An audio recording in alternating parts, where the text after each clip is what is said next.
నమస్తే అండి, welcome to our channel platinum PV647. ఈరోజు మన ఛానల్లో దోశ విత్ కొబ్బరి చట్నీ చేశానండి.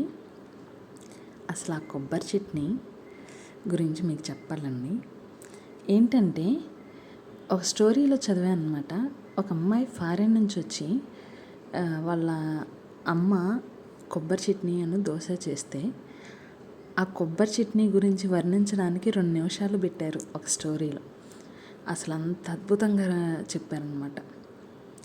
అయినా దోశలో ఆ కొబ్బరి చట్నీ తింటుంటే ఉంటుందండి, అసలు ఎంత రుచిగా ఉంటుందో. ఒకసారి మీరైతే తప్పకుండా ట్రై చేయండి.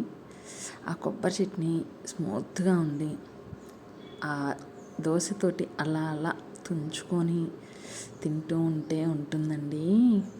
అబ్బబ్బబ్బా, ఎన్ని మాటలు చెప్పాలన్నా సరిపోదు, ఎంత రుచిగా ఉంటుందో.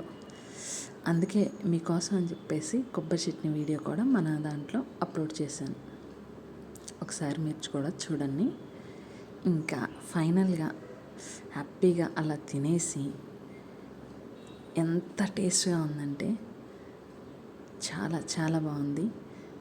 నేను తిన్నాను, తింటూ మాట్లాడడానికి కూడా మాటలు రాలేదు. అందుకని చెప్పేసి నేను విడిగా మళ్ళీ వాయిస్ రికార్డ్ చేశాను అనమాట. అంత టేస్ట్గా ఉంది. ఎంత నోరు ఊరిపోతుంది అనమాట అది తింటూ ఉంటే. బాగా మిస్ అవుతున్నారు చాలామంది అనిపిస్తుంది. ఎంతైనా ఇంట్లో చేసుకున్న టిఫిన్ అది అంతా కూడా ఎంతైనా చాలా రుచిగా ఉంటుందిలేండి. చక్కగా ఇంట్లో దోశ వేసుకొని వేడివేడిగా అలా కొబ్బరి చట్నీతోటి తిని ప్రశాంతంగా అది అయ్యాక చక్కగా ఇలాగ ఒక కప్పు కాఫీ వేడివేడిగా తాగితే చాలా బాగుంటుందండి. ఆ డే సూపర్ ఉంటుంది. Bye guys.